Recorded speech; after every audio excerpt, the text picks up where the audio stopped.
follow my own podcast on You Spotify. don't? No. Once you get it done, you forget about it, I'm sure.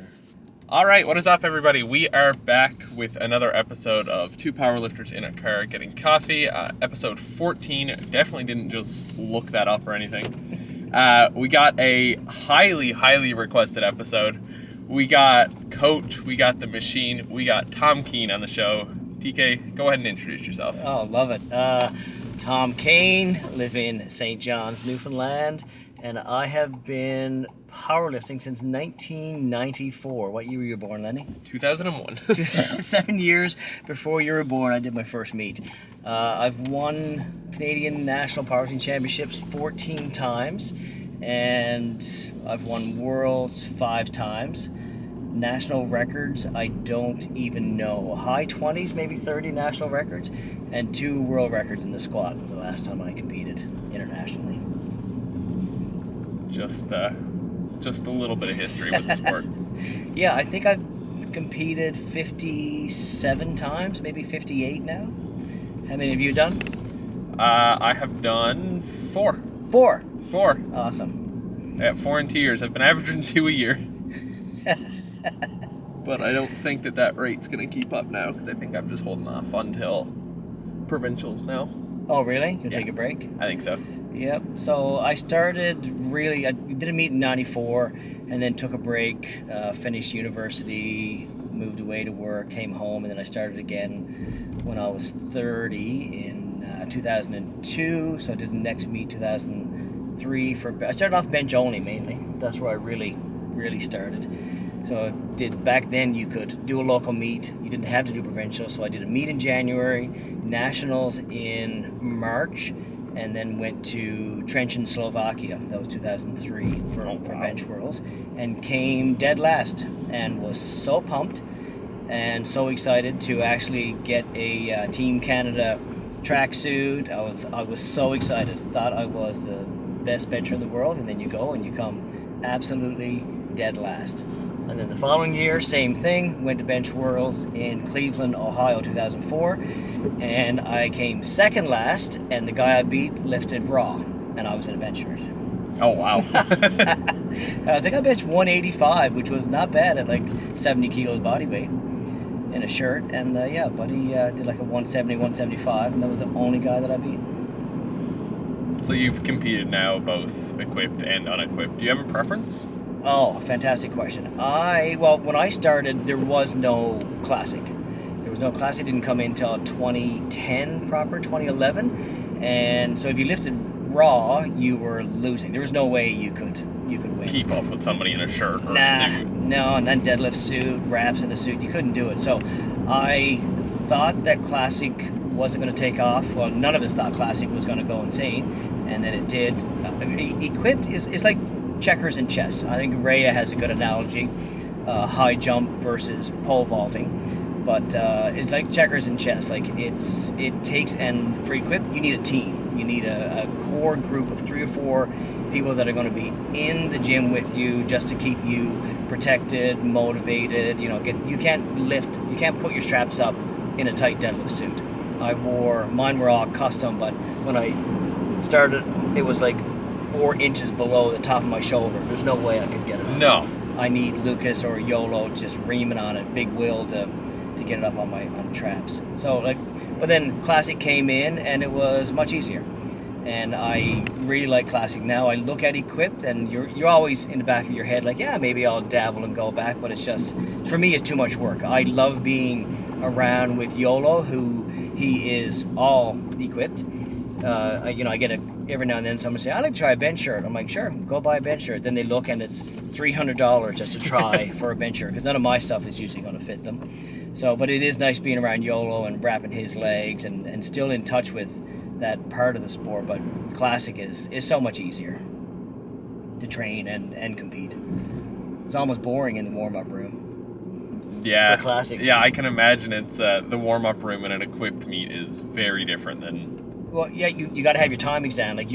So I'd always have, 3 sets of reps rolled for warm-ups and 3 for the platform. So you got to have 6 sets of reps rolled. They all got to be lined up. You got them numbered or some sort of indicator on them to see to know which rep is with which rep. And yeah, there's much more organization, timing, a lot more variables to keep under control.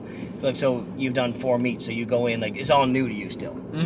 The whole thing, the whole warm-up room. So like equipped. So then from me going to equipped to classic, everybody said, "Man, you're so calm back there." Like, this is so simple. Make sure your singlet is on and you got a belt and your hands are chalked and you're ready to go. That's pretty much it, yeah. Right, but like equipped, so you got a lifter on deck in the hole. You're in the hole, 2 lifters out. How fast can you wrap? Like, I can wrap my own knees in exactly 55 seconds. Not a lot of equipped lifters know all the minute details like that, but I can wrap both of my knees fairly good, 9 out of 10 tightness in 55 seconds. So if I'm in the hole, if I'm lifter on deck, if I'm in the hole, and I would wait till the lifter got the rack command in the squat, and then I could start wrapping, and I would be standing up as the next lifter was just finishing, and then when they say bars loaded for Kean Tom Canada, then belt is on, walk out. Makes sense, yeah.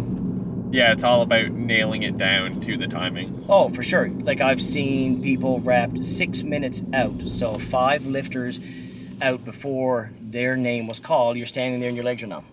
Like, you're actually destroyed. What's the tightest pair of sleeves you've had on? Probably my Inzers that I got now. And the sense of panic trying to get them off at the end? Yep. The very first time I put them on just to try them on. Didn't squat in them.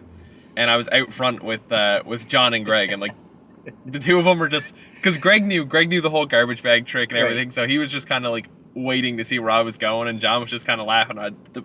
The more and more you push and push, and nothing moves when like you're not warmed up. It's dry sleeves on dry legs. It's just the panic that sets in with each push and no movement. Yep. Try a set of tight sleeves and a squat suit. Like, my deadlift suit was absolutely, like, I'm short anyway, but compressed, like spinal compression, yeah, and that sense of panic. And then you had to time it. It has to be timed perfect. Like, you go to international meets, they're mostly pros there for the most part, and the timings are down and the tight equipment is down. We had to cut Steph out of a pair of sleeves one day. Really? Yep, a pair of SBDs. She got them on, and she has big legs for a 50-kilo lifter back then, and we got them on, but we're not getting them off, and the absolute sense of panic, it was very high. So it was the last resort. I think we took 25 to 30 minutes trying to get them off, and they were not moving, and her legs were starting to swell, turn purple, so we cut them. Yeah, I remember when I first bought, so my second pair of sleeves, which were the SBD Powerlifts, when those came out, I bought a set of those. I tried them on at home alone. And it was the same thing. The sheer panic of being in your house alone with your knee sleeve stuck on is a little terrifying. Oh, I did that in a bench shirt one time. I was 3 minutes away from having to ask the mailman to take my bench shirt off because I was stuck. I was on a doorknob. I was like, oh, I'll get it on. If I can get it on, I should be able to get it off. That is not the case. No. With a bench shirt.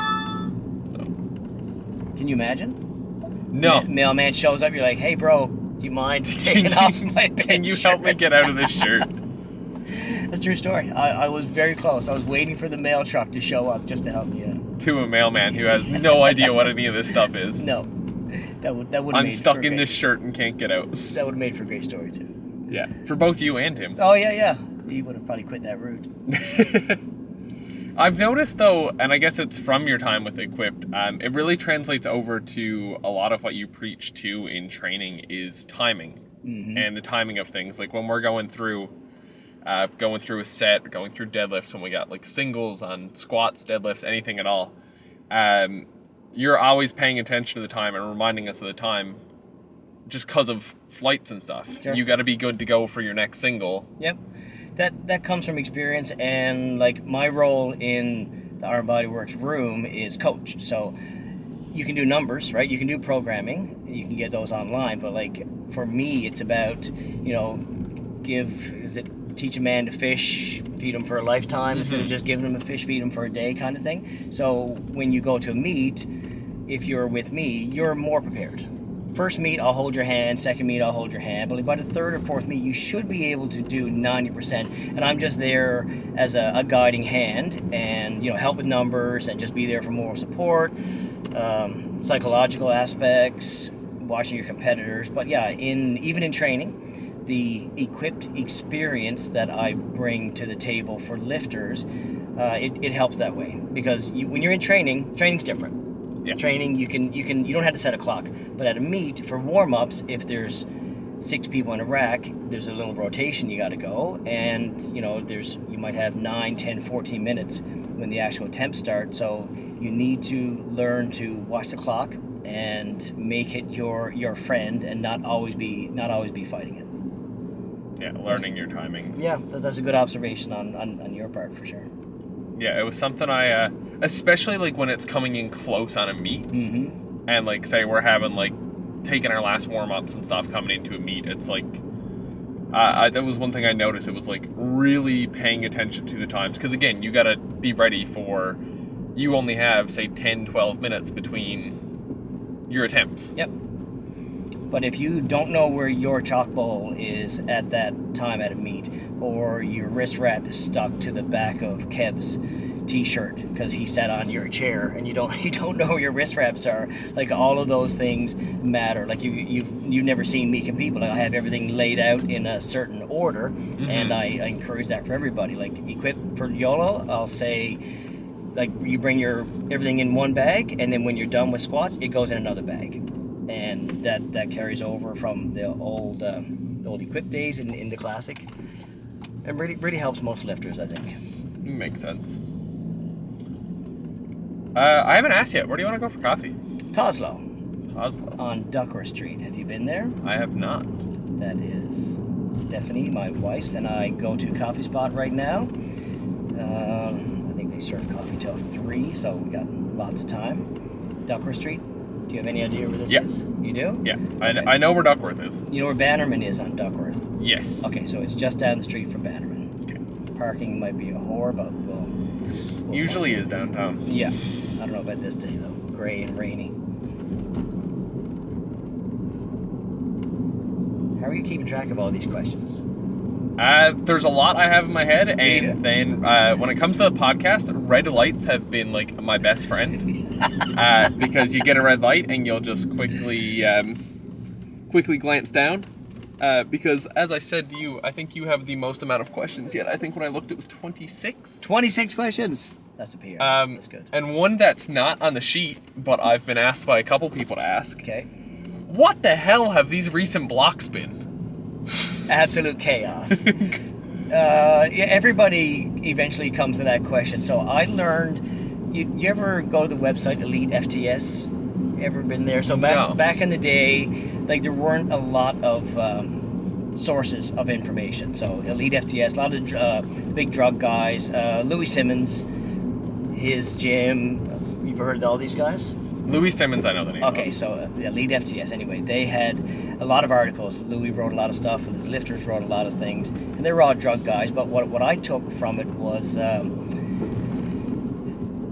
the body adapts very quickly to the same sets and rep scheme. Have you noticed that in your short tenure in the sport? Yes. Okay, so I've learned that the more chaotic I make the programming and the numbers, like the volume usually all works out in the end, the intensity I manipulate, but if I just give you 5x5, that's boring. That's mentally boring, and then after 2 to 3 weeks become physically boring. So the Elite FTS guys you got to deload, after 3 weeks. So the 4th week's a deload or 5th week's a deload. And I was like, well, why would they do it? They're on drugs, they can do whatever they want, but still, because they adapted. And then they could do a little dip and then come back harder in week 1 again. So I took that as, how do you do that similar concept drug-free? And it was, don't have the same set and rep scheme from week to week, block to block. So even if you line up the block leading into a meet, I usually plan it out, 16, 12 weeks out for most people. They never ever, if you superimpose them, if you overlaid them, they would not look the same. So it is completely chaotic. It makes you question everything, and I like to think of training in terms of a meet where you never know what you're going to come across. Makes sense. You go an international meet and you flying into Heathrow, but your connector in Vienna is fogged in, so you got to overnight in Bratislava in Slovakia and get in late. That's what I did one year. How do you plan for that in training? You can't.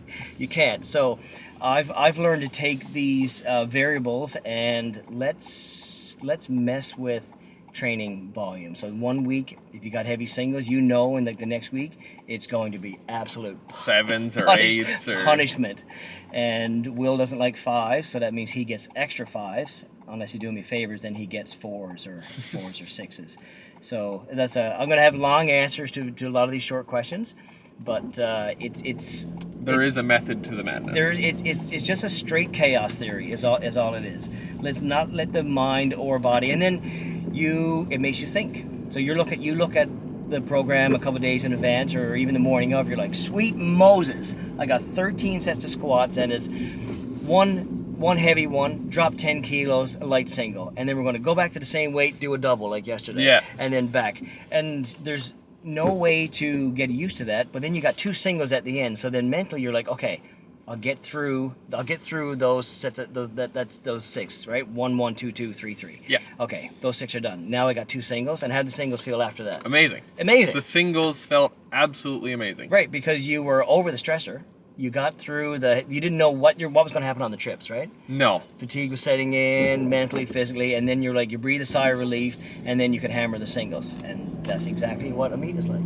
So I just try to make training, but I did one of the NCTB courses a while ago for when I was head coach for one of the junior national teams, and one of the guys there, he was a chef de mission for Canada Winter Games or summer games or Canada or Winter Games, and he was like, what is the number one answer for athletes, no matter what age or level of play, when they were surveyed? What's the number one thing they look for? It's fun. It has to be fun. So my programming and the way we attack it is fun. And I leave it open to the lifter, right? If you message and say, dude, I am destroyed from Wednesday night, I'm going to find these hard. Don't do the hard ones. Go in and do 160 for you for 3 sets of 3, and we'll pick it up next week.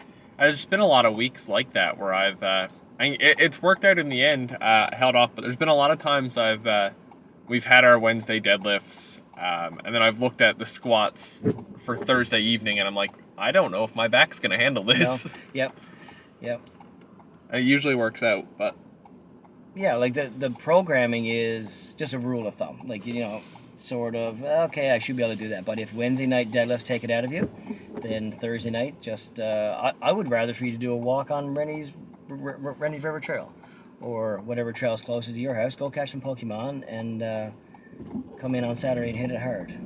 Yeah, and that's the other thing we always keep in mind too. Obviously, when we have these heavy Thursdays, it's like, it's not, for us, it's not worth burning ourselves up on these Thursdays if it means we're going to tank Saturday. No, it's not. Because Saturday being our big squat day. You only got so much capacity. So, but I've also learned that if I put the numbers in too light, everybody starts edging towards going too heavy. Mm-hmm. So if I give you 130 or 140 for 3 sets of 5 in the squat, high bar, you're going to like, this is too boring, and then you end up messaging me saying, I think I hurt myself, I did 200 for 3 on a Thursday. But that's what happens, and that's what always happens. So I've learned to push the Thursday, but then I'm pretty good at still chatting with everybody in the room or via when I send out numbers and say, the numbers are a guide. If you're pushing hard, back off that day and go hard on the heavy days. Or sometimes you send lifters a number and say, I don't know about this one. Good luck. Doable. I'll often send that. So in the numbers, when I send them at 2-week blocks, I'll in a spreadsheet. So in a PDF, I'll have a question mark next to a set, and that means for me that's like a very high percentage or high RPE. And if it's doable, then to me I call them indicator sets. So if you can hit those, you got 1 or 2 left, I know we can move up your 1 RM. Mm-hmm. But for the most part, you should just be able to claw your way through those sets. Actually, a question that I had or received through the someone asked, Mm-hmm. And it's good to pair it off what you said when you said about the survey about athletes looking for something that's fun. Yes. One of the questions was, should powerlifting be fun? Oh, if it's not fun, what's the opposite of fun? Chore. And if it's a chore, like who is going to want to do it? I think that mentality or that sentiment comes from you need to feel beat up and destroyed in order to have a sense that you're making gains or accomplishment. And to a sense, yes, but you have to pick and choose your battles. You can't go 52 weeks a year, 4 sessions in the gym, 208 training sessions a year of punishment. Exactly. You can't do it. So I'm older, 53 this year, so Masters 2. The fun for me is going in and training with the guys that I've been in the rack with now for 8 years.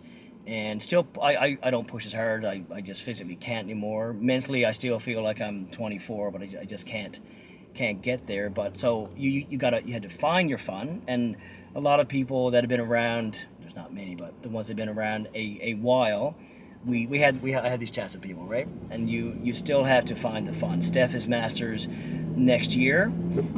She has a lot on her plate right now, and the fun for her is getting through a session and not feeling limbed. So she can't be beat up. Mm-hmm. But like how, I don't know. I don't do very much that's not fun for me. You? No. If I'm very much somebody that if I don't find fun or enjoyment in something, I'm very quick to drop it. Like, Sure. I'm not somebody who, like, sticks to something to, like, I'm big like that with shows, Right. is a big one. Like, somebody will be like, oh, well, it gets good after, like, 20-something episodes or after a season. I'm like, all right, I'm just dropping it. I don't care.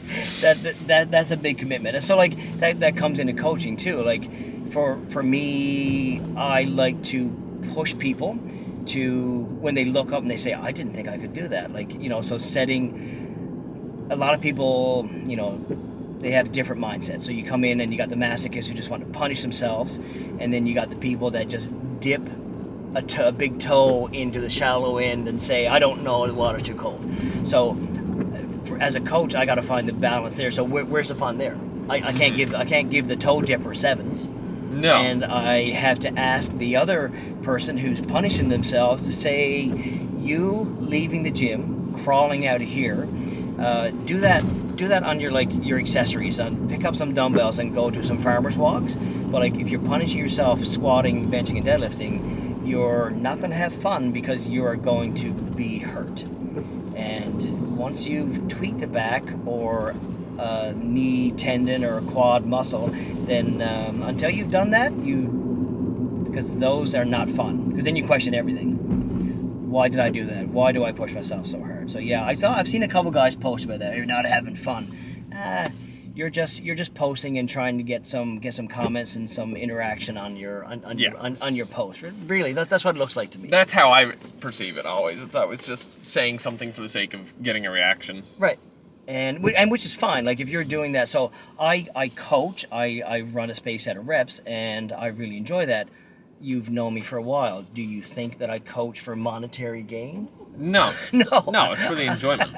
Right, but I undercharge because I want to cast a wide net, get lots of lifters, and really support the sport locally and nationally, and get a lifter to a international team, represent Team Canada. Like, to me, that is fun. Mm-hmm. It's super rewarding, and I've managed to do that pretty much every year since about 2008.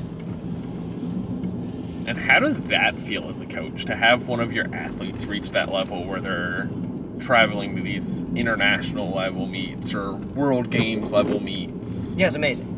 And I've been around so long, so to me that's normal, right? I get lifters in, and eventually they all ask the question, how do I focus more? Okay, so then we up certain things, push it a little bit harder, cut out some drinking, cut out some smoking, whatever you're doing, try to get some better sleep. And it's all little check marks in my head that you need to do, but usually it is I see the boys over there and they're doing a little more accessories than I'm doing. Should I add some accessories? So in my head, okay, that means you want to try harder. But it is really, really rewarding. So like when I was back in Equip days, pretty much if you went to the gym and were interested in powerlifting, you could make an international meet because the teams were not full. It is not like today where you're, to get a sniff at NAPFs or Commonwealths, you still got to be one of the strongest people in the country. Yeah. But really, in Equip days, the doors were open. We rarely sent full teams for juniors or even open. Like imagine now trying to get on a classic team for open. Yeah, it's like, I mean, just for not even to hit a team, just for like to hit the next level of meets, like to hit the national qualifiers. Like some of our national qualifying weights now in Canada are insane what you have to hit. Right. I think there's 6 open men qualified in Newfoundland right now for nationals. Yeah. If that, and we have 3 in our room. And I see how these guys train and what they go through. The commitment they have, not just in the gym but in their whole lives, and it is daunting right now to actually even make an international team. But for as a coach seeing it, yeah, man, it's been a lot of fun. And I always said, like, I have young kids, so I try to treat everybody like I would want my kid treated in hockey, right? There's no disparaging remarks. I'll get under your skin, I'll irritate you, I'll piss you off, but I'm supportive and very calm. And to me, like, that is a good recipe, a good combination to get the most out of a lifter. You can't be all coddling and, oh, Lenny, you're this, okay, you'll get there. No, some days you're going to come in and say, man, I'm tired. I was watching anime till 4 o'clock. Don't care. Socks, get under the bar. Sleeves on. You still got to squat, and you'll be like, yeah, I needed that today. I'm like, yep. Yeah. And to me, that's a recipe for getting people get a little more. So getting people to international meets one time was easier, much harder now. So now to get you to regionals, that's a check. Mm-hmm. And then keep you focused, keep you, make some tweaks, make some changes, and then have a shot at national qualifier. Like, what an accomplishment. Fuck, just to get to nationals now is massive. Is a fight, yeah. Yeah, no, like for the average human equipped, I could almost guarantee that I could get you to nationals. But classic, it is going to take, not just on my part, but on even the lifter's part. That parking here. Yeah. You can always loop back here. This is available. But Toslow is down here about 300 meters. Might be best just swinging back now and snagging that spot there. Yeah, but we can see if there's anything up front from here. What do you get for a drink? For me, now, how fancy of a coffee spot are we going to? Because what do you drink? Drip? Ice? You park right here, actually. That's the spot right there. Yeah, iced coffee usually. Iced coffee? Yeah. Okay, I think if they got ice, they'll make you an iced coffee. Okay. You're not bringing that recording the whole time, are you? No. I am gonna. And next to the bar where it's so loud, you can go as quieter up there. Beautiful view of the Narrows. Yeah, I'd say. Yeah, because it's unobstructed. It's right at the Narrows. It's great. And this place sucks for getting out of, though. Because there's a car coming up there. They can turn left, too. Oh, yeah. Oh, shit. First sip on camera? Yeah.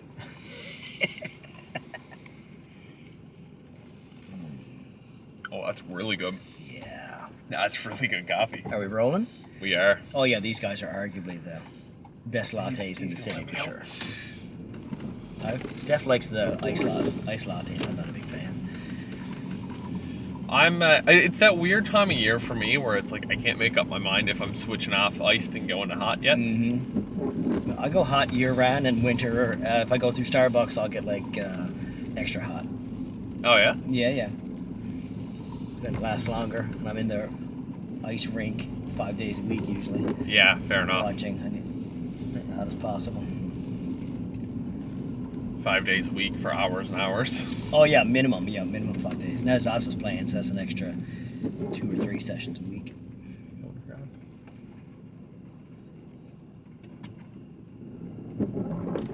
So do you want me to point out where all the Pokestops and gyms are here? You got them memorized. Oh, I do. Everywhere here. So, actually, yeah, great time to ask a question. What's the secret to making over 1 million XP a day? My 13-year-old son, Max, at one point said, "Dad, do you still have a job? Are you unemployed?" It's just grinding. It's spinning as many gyms and stops as possible and sending and opening gifts flat out. That's key. Because for anyone who doesn't know, it was the entirety of level 50, right? In a month? 49. Yeah, when I hit level 49, or even halfway through 48, Niantic, Pokemon Go developers announced that they were removing the cap from level 50 levels from 50 and upping it to 80, and so I ended up with a month, 30 days to go from 49 to 50, and then you got a special badge, and they were never ever going to be out. And how long has level 50 been out? Like 5 years? So I thought it was going to be capped forever, so I had loads of time to play, and then I didn't. So I was like, okay, I planned out a strategy and gave myself 30 days to get to level 50. So I averaged just under 1.4 million XP a day for 22 days, and I hit it in 22 days, 30 million. Yeah, I was gonna say you hit it with a couple days to spare. Oh yeah, I was just grinding constantly. Lots of walking downtown, flat out, like for an hour every morning, every lunch break, and Zoom calls. I told my team I'm going to be out getting some steps in. On calls, and they were like, okay. So that's what I did, just flat out. Yeah, it's crazy. I didn't realize the amount of XP that like routes gave. A lot. Routes gave a decent chunk of XP. Absolutely, and I spent money on the game and had lucky eggs going every time I opened the app. That was also key, so I doubled everything. To do it in half as much time. Yep. Well, because you didn't have time to spare, really. I had no time. It was limited. Yeah, it was fun. I was waking up every morning. First thing I'd do in the morning, I'd clear notifications, I'd open Pokemon Go, switch to the Friends tab. Yeah, that's all right. Who cares? You, Lucas, and Maria were telling me over first thing in the morning, check XP. It was hilarious. Keep an eye on it. Mm-hmm. It's funny finally recording this podcast episode with you, because the amount of times that I've been recording a podcast and past you. Mm-hmm. Oh, really? It's happened 4 or 5 times now in different episodes. Seriously? Yeah. And what time of day do you normally do it? Afternoons on like a lot of them have been. A lot of the ones with the guys have been after they train. Right. In the morning. Right. And then Sundays will be like around this time or around shortly after lunch. Okay. Yeah, we're just out bombing around. Steph usually trains at 11 or 12 now on Saturday, so we're out at the same time.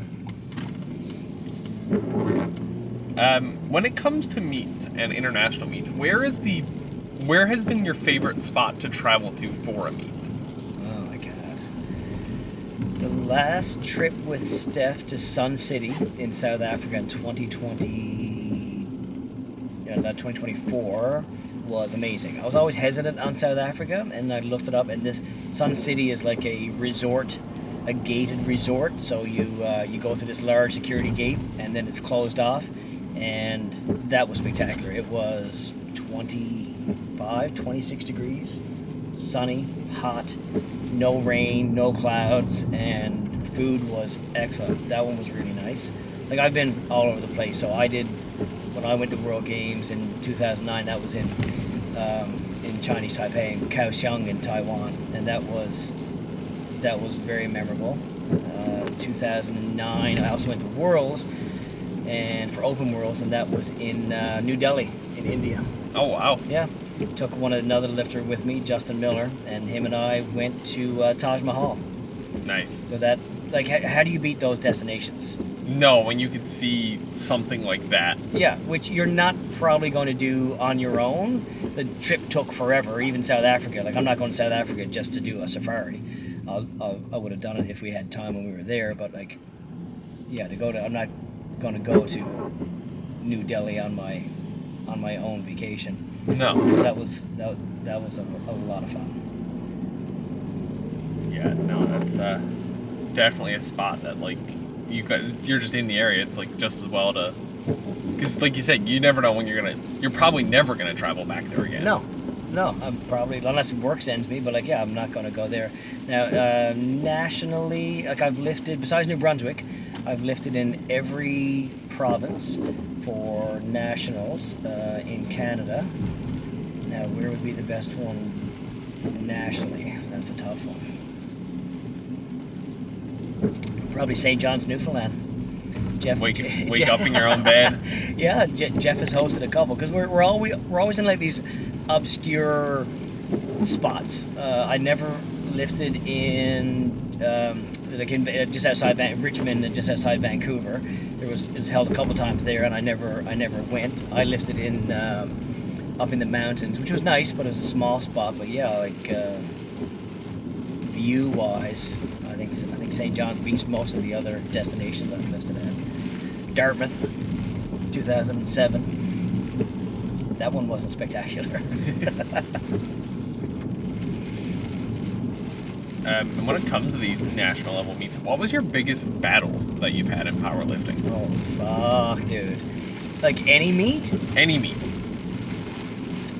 I have 3 silvers at nationals, and they were great. And then after that, I went on a winning tear. But the silvers, like, I lost to Greg Doucette. You know, the bodybuilder? You don't follow YouTube. Yes, bodybuilder. the one with the squonky, really annoying voice. Yes. That's his YouTube voice. So I lost to Greg Doucette, and then he got banned for 5 different steroids. But that was a good one, because he on paper he was going to destroy me, which he did. But I out-squat him, and like, he had a film crew with him, and my buddy was with me, Frank Williams, and Frank was like, the cameras didn't help him out-squat you, did they, machine? Which was good.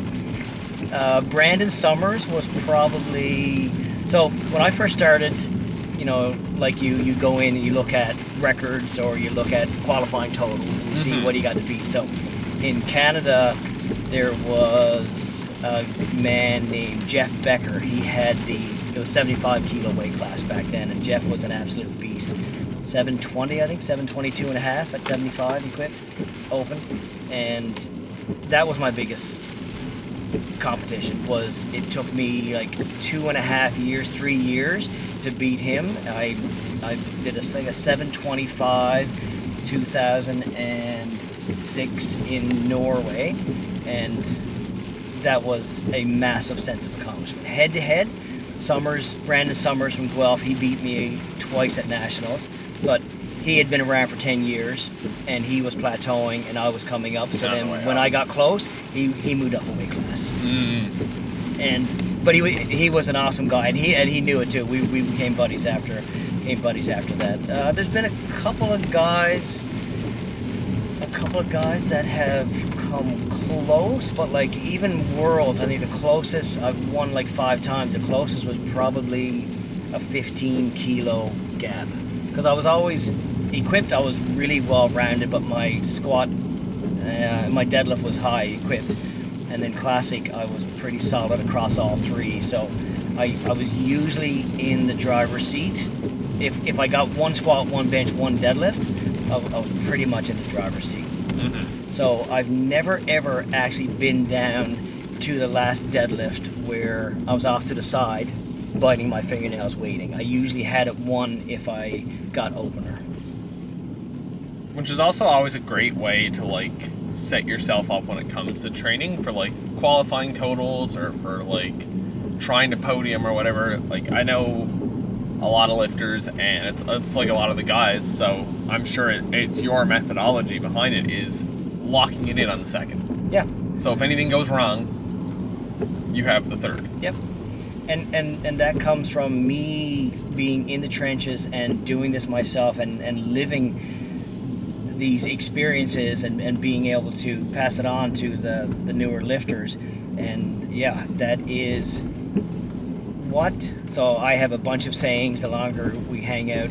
Like WWTKD. WWTKD, but no. What's going to make the beer, or if you don't drink, what is protein? What's going to make the beer taste better tonight? If you take a swing and you miss, or you go 3 for 3 and leave 2.5 for 5 kilos, and you have that sense of, okay, I got a shot at that next time. And most people will say, I want a shot. I want a shot. Put it on. And so then the conversation becomes, and like you, I'll have these chats in training ahead of time. So I don't, on meet day, because you only got 60 seconds between attempts, it's hard to have these conversations. So I'll get a feeler, and like, you know, because you want a 600 your last meet, 597.5, you want 600, hit the QT. So, you know, do you want a shot at that? If it was within reason, we load it for the third deadlift, right? If it's really close, we'll load it on the second to give you 2 shots. And I've learned that over the years in my own lifting, so I always give the athlete that I'm handling on the day the same question. You want to go 3 for 3, put it all on third? Like, dude, anything could happen. Your opener could be or your last warm-up could be a rocket, and then your name gets called for your first attempt and your hand cramp. Exactly. Ever seen that? Ever seen somebody unable to open their fingers and now they got to go deadlift? Now, what do you do? So, and then, okay, because we put in, this is why my openers, I always suggest, are something that you can do you don't win a meet on your opening deadlift, right? No. Or even on your opener, you got to get your openers in. But have you ever seen somebody with their hands cramping, or they suddenly get bad guts, and you know your opener is going to be tight, and then you can see the panic on their face. Exactly, yeah. So let's say you get your opener, it's awesome. And like, okay, I'm going to get 7.5 kilos on second, we'll jump another 5 or 7 on the third, I'll get it on the third, and then their hands cramp, or headache, or anything happens, and then you miss your second, miss your third. It's, actually, it's funny you mentioned Frank calling you the Machine earlier, because there's a question there about the origin of the nicknames of the Machine and Captain Canada.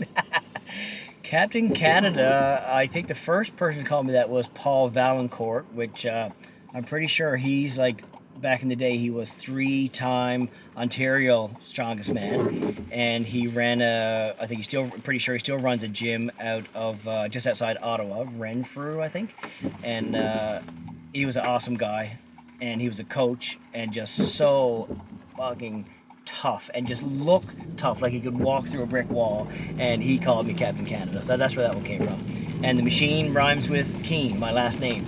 So Frank Williams, who was my mentor early on in the sport, they had a nickname for everybody. The Mule, and Mule was Johnny James, and I was Tom Kean, the Machine. So then it becomes sort of like your alter ego. So like, machines don't rust, or they do, but you just got to add a bit of grease, a bit of lube, bit of grease, right? They don't. If they break down, you fix a part, and it just became an alter ego for me. Where okay, got to be a machine. Let's go. Don't miss training, dude. I went a decade and didn't miss a training session. That's crazy. And I mean not one. When my son was born, he was born on a Saturday. I went in. I pushed it, and I pushed it to the next day. But like I just rescheduled. Did not miss a session for a decade. And during that time, for 4 or 5 of the years, I did 150,000 miles flying for work, and it didn't matter where I was or what part of the world. Wednesday at 5 o'clock, if I was at a meeting, I would say, "Okay, gotta go," and they're like, "What?" I'm like, I would say, "I train on Wednesdays. We can pick this up tomorrow." And like I was working in Minneapolis for 8 months on a project, so I'd fly down Sunday nights, come back Thursday, so every Wednesday night's training. So I could train at a local YMCA, which was shit, or they actually had a dedicated strength training gym, the Press Gym. I don't even know if it's still open. So I would take a bus, 45 minutes to the mall, walk a mile. In Minneapolis, Lenny, which you've never been, but have you? Minneapolis? No. Okay, so the winter front, the cold front that comes down through Winnipeg hits Minneapolis square in the face, and it's about minus 25, minus 30 Celsius some days. Walk a mile, train. Walk a mile back. Walk a mile back, get the bus, and because the last bus left at say 9:20, and then get the bus and back downtown Minneapolis. Did not miss a session. That's Training crazy. for Worlds. And why? Because I had to. Exactly. And it goes back to what we said earlier, because it's fun, because you... To me, that was fun. Yeah. Yeah. I probably wouldn't be as dedicated, focused now, and most people don't know these stories, so this will be on the interwebs now if people want to. But yeah, that's what I did, and it got me really far in the sport, and I just love the focus. So I can put time into a sport, and I can represent my country, and I could be regarded as one of the strongest people ever out of my province. Awesome. Exactly. Sign me up. So in that same spot, I was telling the boy, I trained with the boys this morning, so they always ask for some of the stories. So I trained at the YMCA a couple of times, and in Minneapolis, but the rack heights, some of the machines, they got the fixed hooks, so you're not adjustable. Mm-hmm. So they're great for if you're 5'10". I am not 5'10". Yeah. I'm not 5'10" in Travis's heels. I'm not even close. So I made a ladder. So I put two 45s under the rack and then another 45 behind it in knee wraps. So I would wrap myself, walk up the ladder, take 450 pounds off, walk down to 45, do a set of 5, and then walk back into the rack. So it's all the additional stuff you're doing on top of everything there. Oh, yeah. It's like you said, walking up a ladder in wraps already sounds like a risk enough. Sure. But I had to do it. You make do. Because I'm the fucking machine. You make do. It's like when you see videos of like Trev training out of his home gym, and like there's just a 2x4 stuck up through the middle of the shirt. Oh yeah, exactly. Just to get the board sets in. Yep. So the nickname in my head, like that's what I do. Okay, machine, let's go. And YOLO, Steve Doyle picked up on that, and he loves that intensity and the rawness of it, and just a focus, determination that comes with strength training in general. How do you find being a parent affects your coaching style, and vice versa?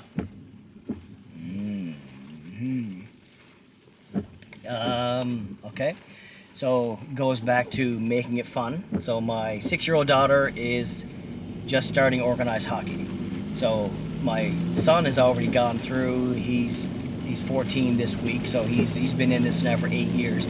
So I have learned a lot, and the vice versa question is very good add-on. So it's about fun and making it enjoyable, making them laugh, and having a positive experience. So if she looks uncomfortable shooting right, then we go buy a left-handed stick and experiment. And so yesterday, Zaza was getting ready to go on the ice, and she was just a bit down, just a bit of a slump. So I was like, Zaza, I'm going to treat you like Max. She was like, okay. So I grabbed her cage, put my head up against it, and I was like, get out there, you win one for the team. And she's like, ah, she's laughing and she thinks I'm being crazy. But these are the kind of things that kids remember, right? Like it's a nice positive experience. So parenting, and yeah, that also helps. So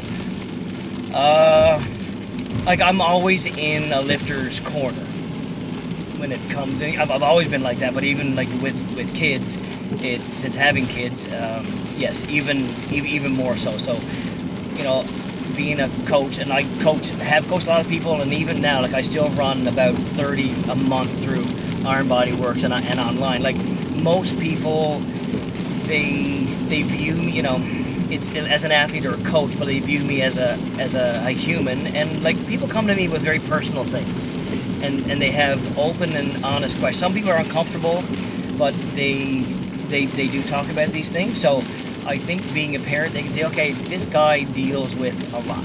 in his life, and you know, there's not many things that are going to throw me off. So the parenting probably makes me a little softer for coaching, and the coaching probably makes me a little more look at parenting as fun. Because we do the same thing at home. Like it's always games, it's little sports. It's always competitive to a point, but it's just learning how to push the kids and not push them too hard. Steph is way more aggressive and competitive than I ever have been or ever will be. So, but I'm also her coach. So I get to soften her edges as well with the kids. Makes sense. Yeah. Good question. I need a red light because I need a refresher. Yolo said he had one good question today, and that was the swimming. No, the pool. Is it? I was going to say, is it the fountain story? The fountain story. Yes. So 2010, I was training and coaching a fantastic group of kids here locally, and they all made Team Canada. So we went Junior Worlds 2010 in Pilsen in Czech Republic. So, and I was also back then there was no head coach for a team because it wasn't very organized and there wasn't a large attendance.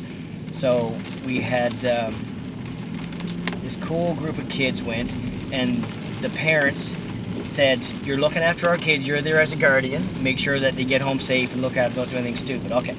So we're in the hotel, and Price weighed, I think it was 60 kilos back then. So like a waif of a human, right? Just a little dude, 60 kilos. And the drinking age was, I don't know, 11 or 12 or something in Czech Republic, so you could have some drinks. And his parents said that was okay, so he had some beers. So the hotel was fine, I could look after them. So the boys wanted to go out, because a couple of guys, Mike McDonald was finished lifting. So Evan Dunn, Summers, they were there helping out, and Mike McDonald and taking Price out. I was like, look after Price. Make sure he gets home. Take punches if you got to, right? Don't let him get hit. So they go out to the bar, and the first thing they do is they convince him to go up and hit on a girl who was surrounded by a bunch of dudes in Pilsen. But can you imagine going downtown and walking into like a random bar, you don't know where you are, and going over and hitting on a girl who's surrounded by a bunch of dudes? Like, you're getting punched, right? Like, you just wouldn't. But Price, he's all liquored up, so sure enough, the boys, they start saying stuff, and so they get it. So the guys get out of the bar, the locals start following them, and then they start throwing hands, and they're like, "Run, Price! Run!" He's 18 years old, 130-pound man. He jumps in this body of water, which turned out to be a fountain like the old village mall, but 18 inches of water. He's like, "I'm there." Going. He said, "I'm not going anywhere." And the boys are back there, and they did too. They took punches. Summers, Evan come back, black eyes, face beat off them, got hit 5 or 6 times, and Price was safe. So I'm in the lobby. It's 3 o'clock in the morning. The bar stayed open, and as long as you kept ordering booze. So I think I was there with the South African team that night. And in comes Price, soaking fucking wet like a dog, sheepish. And then in come the boys after, more sheepish. They're like, "He didn't get hit, coach. He didn't get hit." They listened. They listened. They protected him. They looked after this dude, but that was, 15 years ago now? Fuck. One of the questions was, what would you say is the absolute peak of your powerlifting career? Oh, God.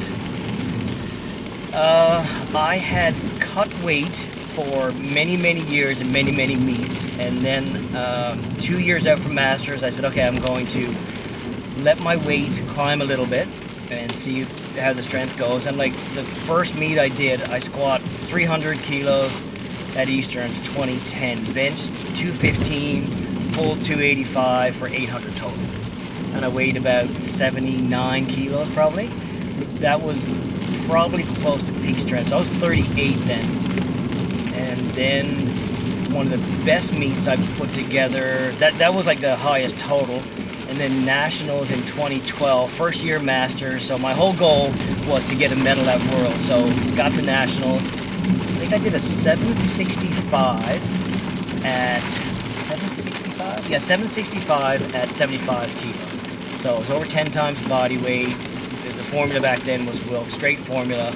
But did it at nationals, and I got. I was the top masters that year. They didn't give a best overall, but I had the highest Wilkes of anybody at the meet. I think Jason Burney had or John McDonald had the highest open. They didn't give it, but I was best lifter. If you guys are watching, give me my trophy. Then that was equipped. Classic, probably. Man, my best squat at 74 M1 was 220 in a meet, and then as a M2, first year M2, I squat 248 for a world record. So arguably the strongest I ever was when I was 50 years old in the squat for classic. Bench was always around the same. Like I haven't lost much off the bench from when I was 40 to now. And deadlift, I've always been a finicky deadlifter. I've pushed the squat hard, and the deadlift lags sometimes. If I'm hurt for squatting, my deadlift is usually up a little bit. But best deadlift I ever did equipped 2011, I think, in Quebec City, and at 75 I pulled 300 in a suit, so four times body weight, which for me was a massive accomplishment. Yeah. And these were all national records. But back then, when you're looking at equipped days, like, I don't know if you follow all the other sports. Like I'm a pretty voracious reader or audiobook listener. Like you've heard of the 4 minute mile.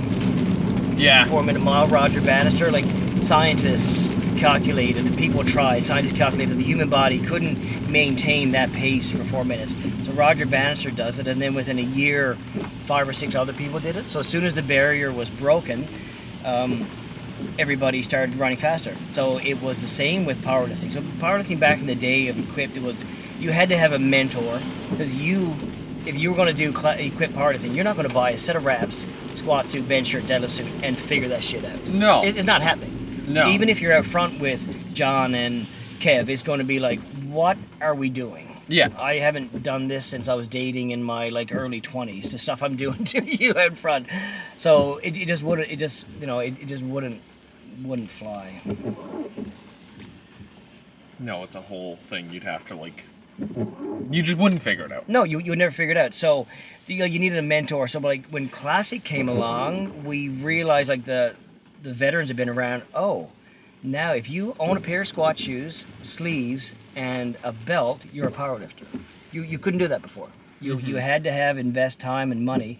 So it really opened the floodgates for lifters, man. And then you got Josh Hancock at junior 74 was squatting 500 for 8 reps raw, which was unheard of. The guys weren't doing that. I know all the numbers too. So the national squat record for about 15 years when Miller came along, when the guys I coached, was 245 at 75 equipped as a junior. 245. Then Hancock came along and did 260 in a pair of sleeves.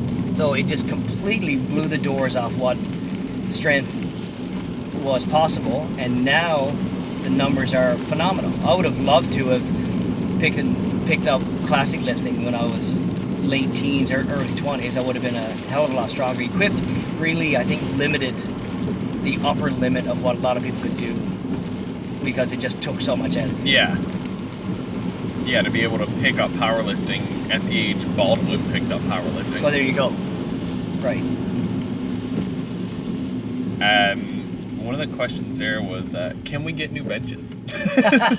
New bench coverings, or just new benches, or new racks in general? It says new benches. New benches. We can get new benches. That's only I've built a couple before when I was at Frank's, refinished them and stuff. You just get the specs. I think it's comp specs 11.5 or 12 inches wide, 17.5 usually high, and then but the high density foam is the hard part. Maybe if we can get some high density foam. I actually have 2 new coverings home. I've had them for since COVID days. I just haven't got around to it. Until someone can prove to me that it's going to add to their bench, you don't get it. You do not get it. No, I like the fact that I go to a meet and I bench 5 kilos more.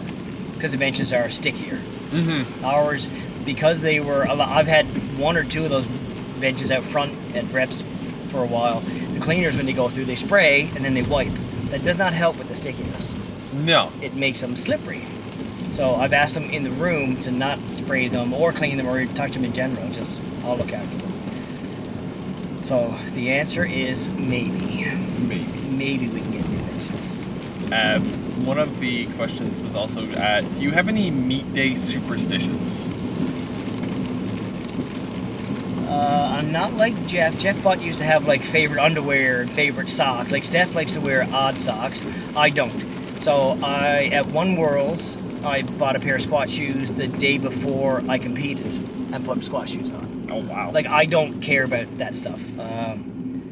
So superstitions. No, I'm pretty...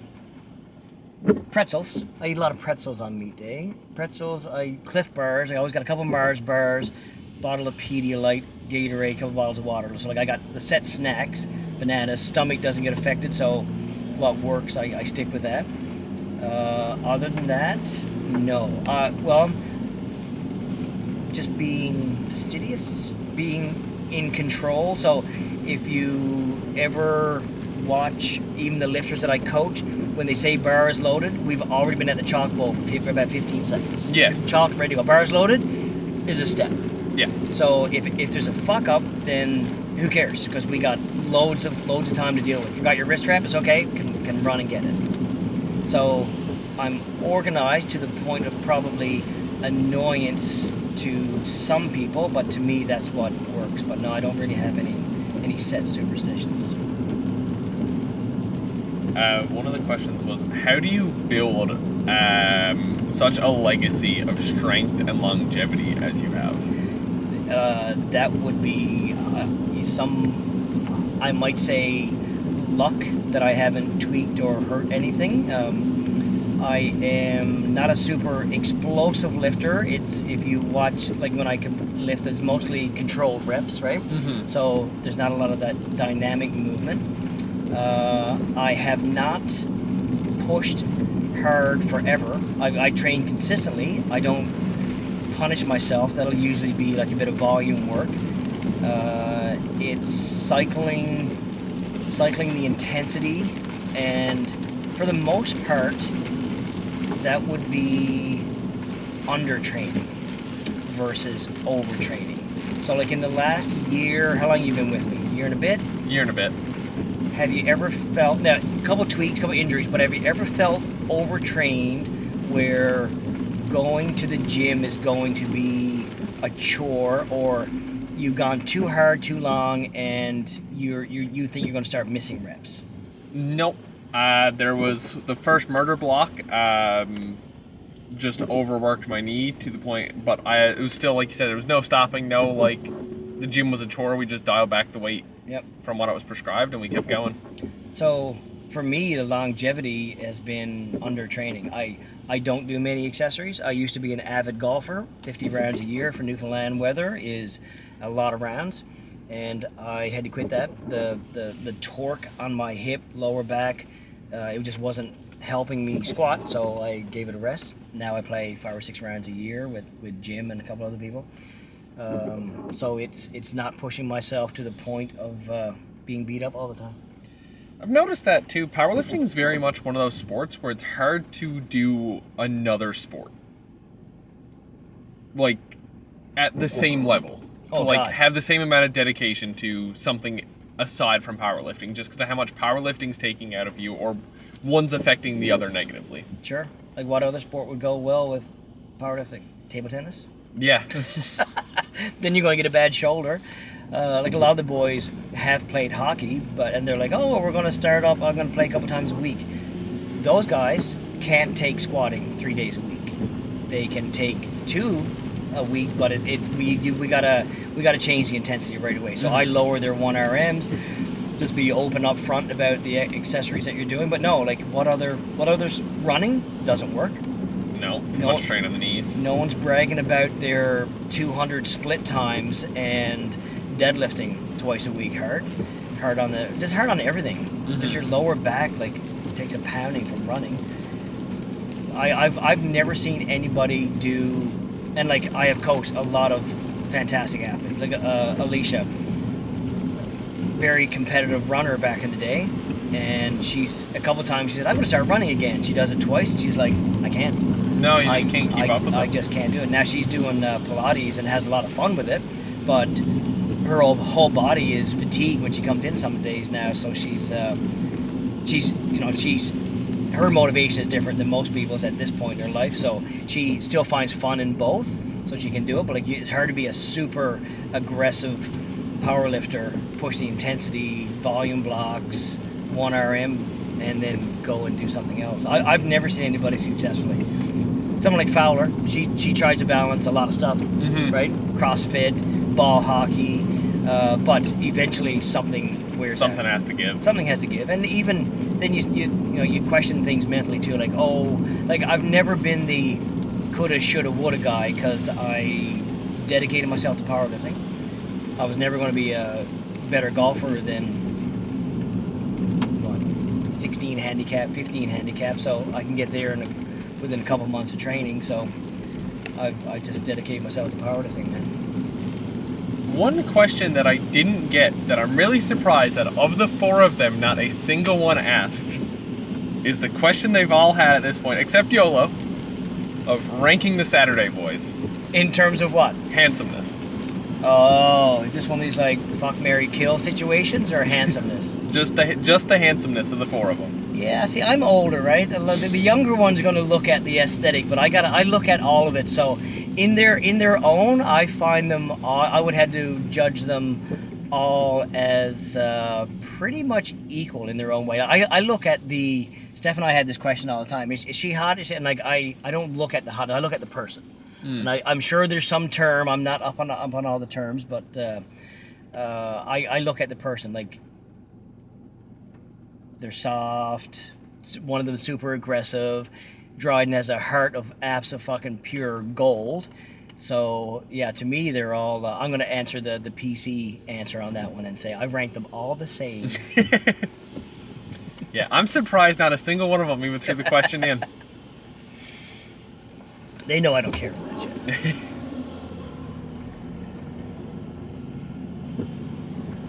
If you could train with, like, just say a dream training group for a session, not counting any of the people you regularly train with, Sure. who would you pick? Oh.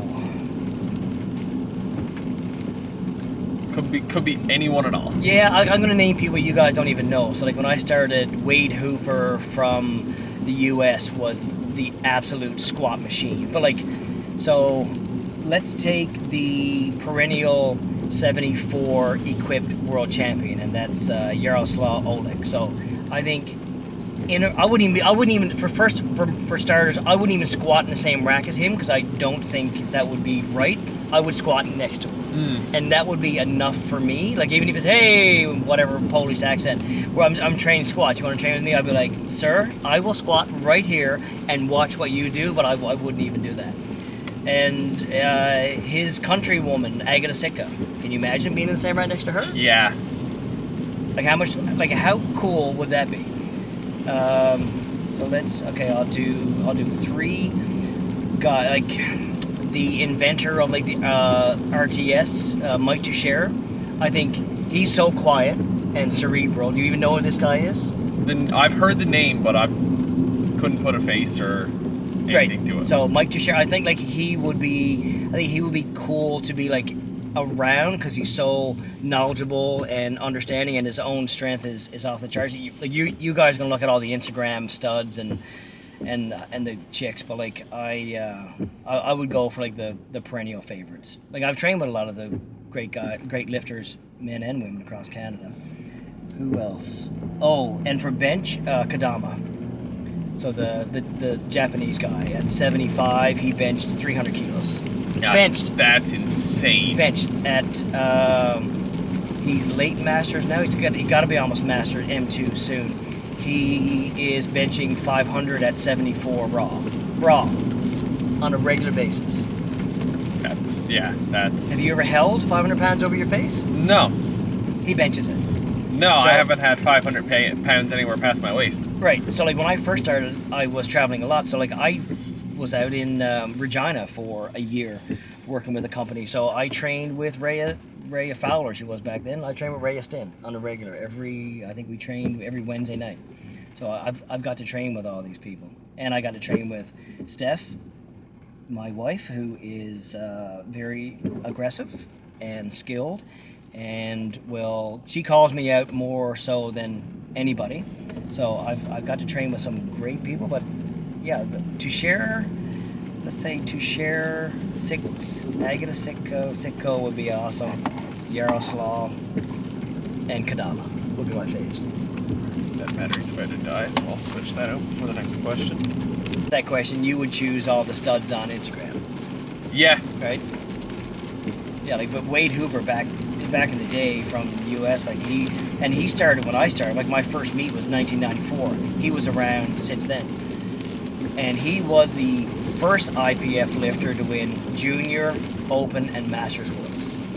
Oh, wow. And Rhea now has the shot, and I'm sure she will. So she won Sub-Junior, Junior, Open, and she's Masters in a few years, and she'll be the first one to do all four. Which is... Imagine that legacy. It's a crazy legacy to have, because you think about the time span that takes from Sub-Junior to Masters. Yeah. Even if you did it in your last year of Sub-Junior. 18 through 40. 22 years. That's exactly. Yeah, that's a lot. Like, that's a lot of time to put into one sport. It is. What is one of your powerlifting hot takes? Hot take for powerlifting. Make training a habit. Set short, medium, long-term goals and work towards those, and be dynamic. So if you want to hit X in a year, anything could come up in between those 365 days where you got to push it, and that's okay. So roll with the punches. And if you get on a burner and everything is moving good, shorten the duration for the goals and make it, instead of a year, you can do it in 4 months. Perfect. Does that make sense? Yeah. But making it a habit is, as a coach, that's what I encourage people to do. I get a lot of people come in, they want to be super strong in the first 3 weeks, but they get a hangnail and they miss. Oh, I got a hangnail, I can't come in to train. Well, it's hard to set goals if you're constantly disrupting and sabotaging your own training. If you're trying to look for a reason to not come in. Absolutely. I see it all the time. And there's nothing wrong with that. If you're probably not going to meet your full potential or make Team Canada, but as long as a checklist is for you to have a membership and train and get a little bit stronger, then that's absolutely fine. Yeah, I can see that. When are you going for your next record? Right now, dude, I cannot string 3 to 4 weeks of consistent hard training in. So even for me, I'm having to revamp my goals and training plan all the time. So I used to always say, if I had 8 weeks, I can pretty much get ready for a meet. So I want to do nationals next year. It's in St. John's again. So I get to sleep in my own bed, and the whole team will be down there. It'll be a lot of fun. So if I can string something together, I would love to go 7. I think I've done everything I can at 83. So I'll go back to 74, which is a little harder these days. But so nationals, and then Steph's Masters next year. So we go to be on the same international team again and represent Canada. We haven't done that since 2018 in Calgary Worlds. So that would be, national records at nationals, and maybe have an outside shot at 74 world records if they don't keep getting pushed up. Yeah, makes sense. It's so tempting for, like, I've heard a lot of people say that, and it's like they really want to make that shot at nationals just because it's here. Yeah. And again, it's like you said, it's like All your friends can be there, all your family can be there. You wake up in your own bed. There's no jet lag, there's no travel. You roll out of bed, you drive to the venue. That's it. Oh, well, 22 Masters Worlds was here in St. John's. I stayed at the hotel for the night before. Steph's like, I'll look after the kids, you go on. So I had a nice quiet room to myself and just walked downstairs and weighed in and checked in. And you may never have that feeling, Lenny, when you walk on the platform and you don't have to tell the spotters, give them any clues or tips on how to hand off, because your training partner is your handoff guy. That was Lucas. Oh, wow. So at Worlds, Yolo handled me. Steph was platform manager. Dryden was on one side, and Lucas was on the other. Yes, there's no having to explain how you want to hand off or no. No, and one of the other Newfoundlanders, what's his name? Matt Lush, I think, was there on the Dryden side. So I usually have a funny comment because everybody's all, "Come on, you got this," and I like to send the signal that I'm calm, I'm cool, I got this. So first squat, I usually grab onto the bar because I'm pretty calm then, and they're like, "You got this, come on!" And Lucas is right behind me, just whispering sweet nothings, and I think I said, "Okay, I'm just gonna do a single on this one." So I was like, "Ah!" and he said, Matt Lush was like, "What? Why is he telling jokes?" So you've mentioned a couple times now about 75. Did the weight classes change at one point? Oh yeah, that was a massive bone of contention too. So the IPF changed the weight classes to more align with weightlifting to have a better shot at getting us in the Olympics. So a lot of us had worked many months, years to get a national record, and then we woke up one day and there was an announcement: IPF's changed the weight classes, CPU's following suit. All records reset to 0. Oh, wow. Yeah. Oh, it absolutely sucked. So a bunch of us said, okay, we'll just do the first meet in January so some yokel can't go in and squat 120 kilos and claim that they got the open squat record. So. Yeah, so it was like, how quickly can we get our names back on these books? Oh, yeah. I had to do a refresher because I didn't know what questions were going to be asked here. So I looked, as a master's lifter, I set a bunch of because the weight class changed, so I sent a bunch in the open records. So the longest record that I held open, it was just beat last year. It was 4,500 days. I had 2 that were there for 3,600, so just under 12 years. 12 years. That's crazy. Steph had her world record for 60 seconds in 2022 at Worlds. Because somebody came out after. The next attempt. Wow. 12 years. Oh, yeah. So records are meant to be broken. And yeah, some people get upset, but I'm like, bro, to me, it's a timeline, right? And if it's 60 seconds, 4,500 days, which looks cool, it's still just a record. Yeah. It's going to get broken at some point. Yes.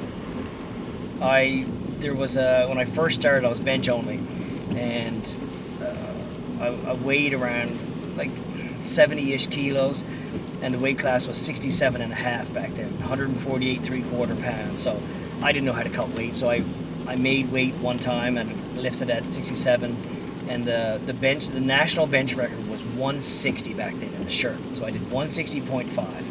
Might have got 162, probably missed it. Super sloppy back then. And that record had lasted for 12 years. And then the next Saturday, somebody from Edmonton went and beat the record. So like, I was like, oh man, it's gonna last a decade. It did not. So I learned very quickly that you get to put your name in the record books. You don't get to hold on to the record for a long time. Now, however, I do have a bunch of Commonwealth and national records that were retired with those weight classes. So my name actually stays in the record books forever, for eternity, because of the weight classes. Correct. Which is cool. But have you gone and looked at the old records? I didn't know till filming this podcast there was different weight classes. And the CPU, so there were back in the day when like powerlifting first started, and then drugs came in, so they realized that people were probably using, but their testing weren't up to standard, so they got through the cracks. So they reset the records at one point, so they retired them. If you could prove with drug testing that you had gotten tested, you could keep the record. So some of the records changed. So you can go to CPU site, you can see like retired pre-drug testing records, and then the retired old weight class record. I think they were done in 2010, 2011, and now the current record. So there's a record of records. Which is crazy. It is crazy. And I think, knowing that they've done changes to the weight classes in the past, brings up a thought I've always had, is that on the upper end, I think there needs to be more classes towards the upper end, especially when it comes to like the women's side of powerlifting, because Sure. I think 84 is too low of a cutoff for like the super cutoff. To me, it's, and like I do read about this and have had discussions over the years, is there more muscle mass? Is somebody stronger at the upper limit, and do you have the numbers to sustain a full weight class? If one big goon, if Ray Williams is going to go in at 190 kilos and win every time, is that a competitive weight class? At 400 plus? Yeah, fair. Is there going to be two strong guys? So I agree with what you're saying, and I think it should always be visited and revisited. But what also happens then is, if you got an upper limit weight class, let's say it's 400 plus, you will get guys at 350 who are going to eat up to 400. That's not healthy. No. It's the same as the lower weight classes. Like, people are going to do ungodly things to cut down to the lower weight classes. Correct. If you put a 43, there's a junior 43 class. That's not a very large woman. No. Okay? That's 95 pounds. So if you had that open, there would be people that left Port aux Basques and walked to St. John's on the over Elway bed to make 43 kilos to make a spot to go to nationals or to win nationals. And I don't think that's healthy and a good choice either. Mm-hmm. So yes, I've been in on those conversations. I don't know if you have the numbers to sustain it. If they do, then they should absolutely add another one in. What like 100 plus, 120 plus? I'm not sure what it would be, but I mean, like, you just look at like anything. I think it was nationals last year in like the 84 plus category for women's. There was like 2 lifters there that weren't 100 kilo plus. Right. So definitely 100 plus, yeah. And then there's the entertainment value. So if you added a couple more weight classes, you just added another day or two to meets. Meet directors are already going, this is taking forever. Mm-hmm. The logistics to hosting a meet and then having another 2 days where countries got to pay for more room nights, like it becomes prohibitive. Yeah. And do you really want to watch 10 weight classes of lifting? That's a lot of lifting. That starts, and if every weight class gets their own day, that's starting on a Saturday and ending the following Tuesday. Yeah, when it comes to that side of things, it would take a lot longer to get through. Right. And then you got to look at, does that water down the current weight classes? And if so, then it's not worth it. Like, I think they look at those, because that idea comes up, especially, and men and women, comes up all the time. So I'm sure they have discussions at every second AGM nationally and at the higher levels. Because my thoughts on it always are, like, and you just think about, like, just say a select population. You look at, like, the IBW room for guys. Yep. With the way women's weight classes fall, that would put, like, all of us in the same weight class. Which is crazy to think of. Right. Yeah, like if you widen the band, so instead of 74 to 83, if you made that bigger, 74 to 90, yeah. So then, is a 163 pound man, can they ever be as strong as a 200 pound man? Like, for the most part, they shouldn't be. Mm-hmm. They could be. I'm sure you'll find your outliers. And the IPF's always wanted a goal of getting to the Olympics. Will probably never happen. Doesn't impact my life at all, so I don't really care. It might be cool, but I don't see it. And it's like you said, getting into the Olympics isn't going to come from more weight classes. No, it won't. It's got to be, in my humble opinion, it's got to be entertainment. It's got to be entertainment value. Anything you're probably, like, I see if powerlifting ever makes it to the Olympics, it's going to be the same as World Games, where it's broke down into 3 weight classes. Right, which is so enjoyable. It's action-packed. And, the USAPO, when they came out with prime time. So you got 4 flights of 63 kilo women, and awesome for everybody being there, right? But if you got 4 full flights, 42, what is that? 28, 56 lifters, then like your bottom half, sure, they're as awesome that they're there, but it's not going to be super entertaining to watch. No, and it's taken 28 so lifters. long to get through. So long to get there. So when they came up with the prime time with, you know, all the top 10 nominated totals, you're gonna go in the evening, and the other groups are going to be in the morning. So then your families, friends could watch the morning sessions, or if you got it out at work on another screen, perfect. But you knew you could log in at, say, 9 o'clock and watch all the top lifters. Awesome. Mm-hmm. I think that's the way they should go at nationals, but changing the mindset there for that, oh, that's not really fair. Well, it's entertainment. Mm-hmm. Which is sports in general, right? Yeah, that's what people watch sports for, is for the entertainment. That's why I watch them. Exactly. Who is your current training inspiration? Mine is, and I've been around a long time, so I look at nationally ranked lifters in my weight class, plus, you know, one up, one down, plus my current weight class, and globally. So there's a dude from Turkey, M283, who just did 729.5 total. 51 years old, 729.5 total. He is stronger on paper than Kev. Yeah. How does that work? So to me, I'm looking at that guy going, that's, if I could actually train hard consistently, that would be a lot of, I'd never have a shot at that, but motivational. But like the rest of the guys, like in my weight class, that's who I look at and see what they're doing. And nationally, there's a couple of guys.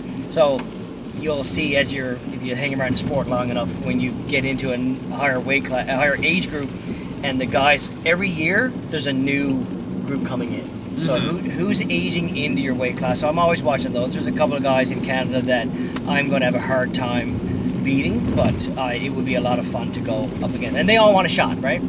Even if I'm old and fucking crippled, they're not going to care about that. They want a shot and say that they took me down, which would be annoying, but that's sports. I told you this the other day, like I have, what's this, 2025, I have not lost a powerlifting meet or placed worse than first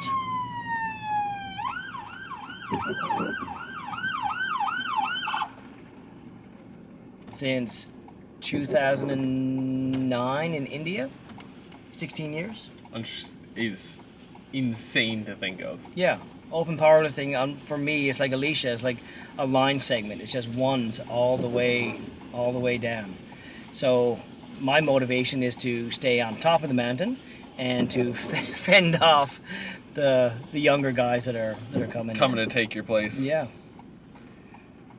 Which I think you see across most sports, right? If you follow hockey or baseball, there's always some dude like my son Max. Oh, he's old. He's like 39 years old. He still skates. That's crazy. But motivating for him is to still get ice time. Mm-hmm. Would you say that your 2 M2 world records are better than, equal to, or less than your wife's 2 open world records? Oh yeah, I wonder. I wonder who threw that one in there. Open's always going to win. I don't care what it is. For me, that was as strong as I could ever get, and I'm super proud. But for her, to get an open world record, especially with the sport now being like entering its mature phase, was a carrot that was dangling over our heads ever since she started lifting. And, you know, unbelievable that she got it. But yes, we do discuss this all the time, and I always say that open wins. Sadly. Much to my chagrin. In 2015, Nationals was here, and the way that it worked for the Masters in a national team selection was the team was selected before Nationals went. Oh, wow. Okay? So I was already registered, already in, and because there was no rule in the rule book, I checked 2 boxes, Lenny, on my nomination. I checked Open and Masters. And everybody thought that I was going to choose which one to lift at, but there's nothing in the rule books back then. No. So I said, I'm weighing in for both, and I'm going to compete Open and Masters. And then they put the schedule out, and it was the same day, same weigh-in, same session. So Masters was the first flight, and Open was the second flight. I was like, perfect, I'll do both. And they were like, you can't do both. And I said, where's saying the rule book? Yeah, but you can't do that. You could get hurt. I signed a waiver. So I sat with the CPU president the morning of, foggy, 6 o'clock. I think I weighed in at 6, like 5:30 in the morning. He's like, we got to talk. We voted and you can't do it. I'm like, but there's no rule for saying it. I can't. And it's never been done before. Do this, change the rule after, and they actually wouldn't do it, which was like so absolutely annoying. Because I like to follow rules. Mm-hmm. I don't mind them. And it's not even gray area. There's no rule for it. There's no area. So if it was Monday and Tuesday, I could have done it. But because it was the same day, same session, they wouldn't let me do it. But the story that would have been... To say that you did both? Yeah, because there was one good M1 Leon Brand out of Ottawa. So we would have been close. I had a shot at getting Best Masters Lifter, and I could have won Open on the same day. So I made the choice, and so this goes back to your question on record. I had to choose, so I chose Open. So I went up against my buddy, Grandy, who probably still hates me for that until to this day. And I went Open, and I didn't realize it, but as a Masters lifter, Chris Fudge told me last year at Nationals, he was like, do you know that you're still the only Masters lifter to win an Open Classic championship? Bernie had a great shot this year going up against Eric Willis, and Eric outpulled him on his last deadlift. So I'm still, since the sport has been around, the only Masters lifter to win Open. Which is crazy bragging rights in itself. So Steph can try that if she wants. Next year she can go Open and go up against the Open. Then we can discuss records. And then it's going to have to come down. Then you got to break out calculators and start figuring out dot-wise. And... Oh, she's always going to destroy me dot-wise. Just the lift that she does. Classic, I never had this one big monster lift, and her squat is so nationally ranked, and her deadlift is up there. So she got that little baby bench, but still the other two outweigh it. One question that was there, I just seen checking my phone. I can't believe I didn't ask. What was your World Games experience like?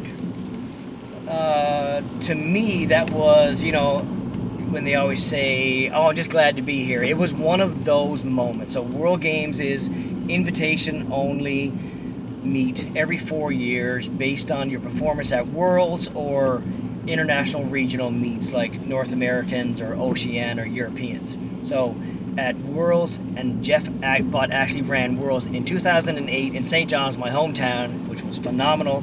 So I lifted, and there was no Russians that year. They were banned for drug suspensions.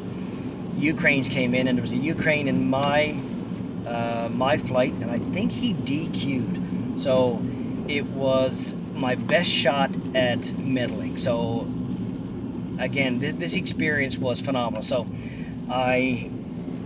Miller wrapped one knee, Price wrapped the other one, which nobody does. I stood up, and I had a guy on each strap, and to go out and lift was phenomenal. So that's just a World's experience, and then I did the best I ever did. So I got fourth when I put down my last deadlift, 297.5, national record total 770, 552.13 Wilk, somewhere in that range, which doesn't translate to you, but it was, I think, top 3 in the country, and I was third, maybe second in the deadlift, and third overall. And then along comes Sammy Neiman from Finland, US guy, knocked me down, fourth total. So at the banquet, they announced, and now we're going to announce the invitation for the World Games, and I fucking said my name. Me and Rhea actually made the World Games. I was like, sweet thundering Moses, this is amazing. And so that was in February, March, and then getting ready for a July meet. It was phenomenal, and I had no idea what it meant. I saw this meet that all the big studs had done, and I got to go. Then I was in Taiwan, like I said earlier, and it was absolutely amazing. So you go to a local meet, and you got to find where the weigh-in room is, and where's the bathrooms. So I landed in the capital city and got the high-speed train. Me and Brad Gillingham ended up traveling together. He's a big goon from the U.S. And I get to the train station, and there's this massive setup saying athletes come here, and pretty much carried through the city of Taiwan in Kaohsiung, Taiwan, on like the arms of all these Taiwanese people. It was amazing. Yeah. The accreditation was amazing. Here's your accreditation. Food is over here. It's like, I was thinking sandwiches. It was a full spread, massive breakfast, massive dinner, and it was spectacular. That was 2009. 16 years later, I'm still talking about it. This guy is very close. I was just He's saying, not paying attention at all. Not a clue. No. It feels like driving in the city's gotten worse. Oh yeah, people are absolute idiots. So it was phenomenal. Like I would never ever match that. I went with Steph for her World Games in 2017, and once again, spectacular and treated so good. But my experience, and I was there solo, it was so memorable. I got a bunch of stuff in a box at home, and every now and then I go through and all the keepsakes. Like it was very cool. But my performance, I think one guy probably DQ'd. I got 9th or 10th. 3 for 9, I'm pretty sure. 1 squat, 1 bench, 1 deadlift. Took me 3 tries. My foot kept slipping, and Stim was like, "Squat shoes off, sneakers on. We gotta get this in." Ryan was there helping Rhea and Jeff Butt. But it was, I knew I had to go big and try to salvage something and push beyond what I could do, and 3 for 9. It's crazy to think that with the way the World Games is and how it's like such a high level thing to even like get an invitation to. Rhea has now gone with both the Master and the Apprentice. Oh yeah, she has. I know. Well, she's gone every year every 4 years since 2009. I don't think she missed a one. She's won the last couple. So she's gone with both you and Lucas. And Steph. Oh yeah. Yeah. So she was in. Where were we? In Poland. Yeah. All right. I think we got one left, maybe 2. This is a 2-parter. No. For the young folks, what's the secret to longevity? And for the old folks, how do you approach training differently now?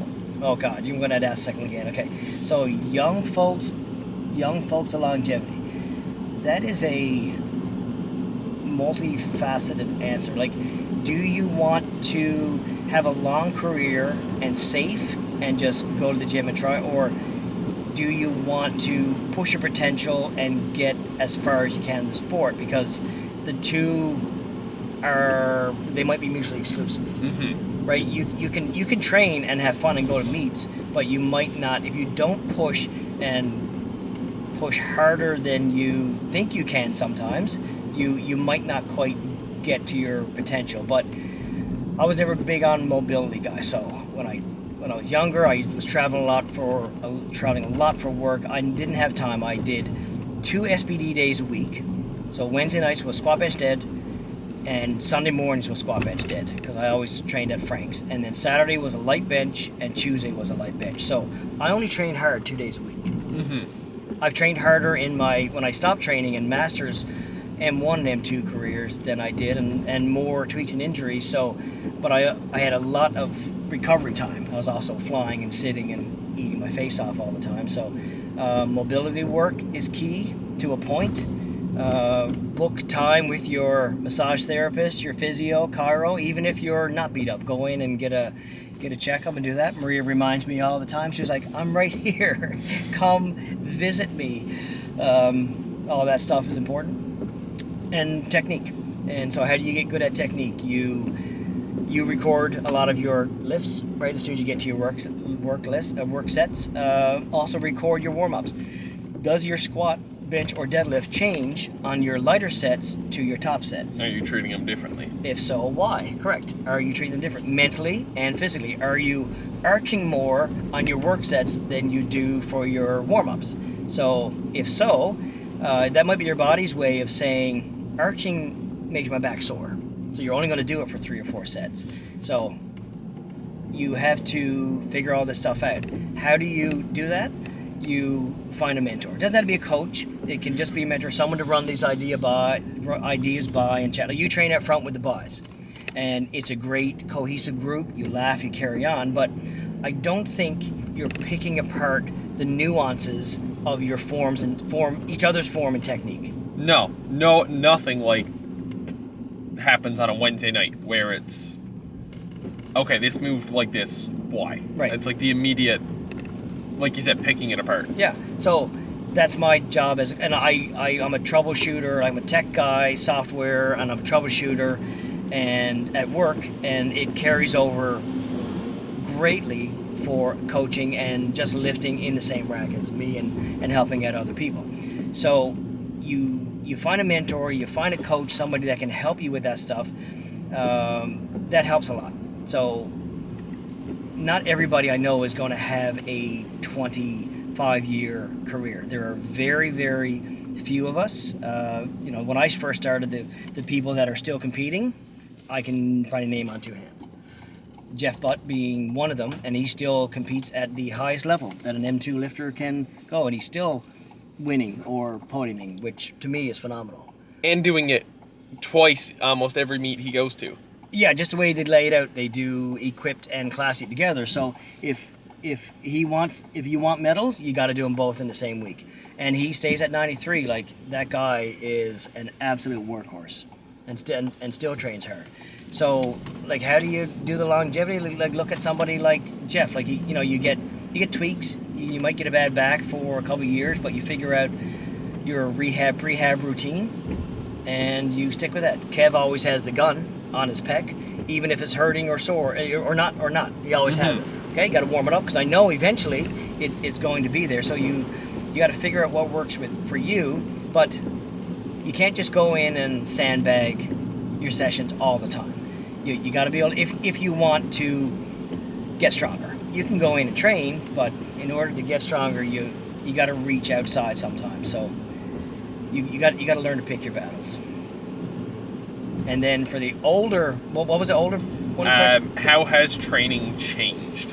Yeah, so now, whereas before, if I tweaked something on a set of 3, and I did on the first rep, I would continue and then deal with the repercussions later. Now I quietly put it back in the rack.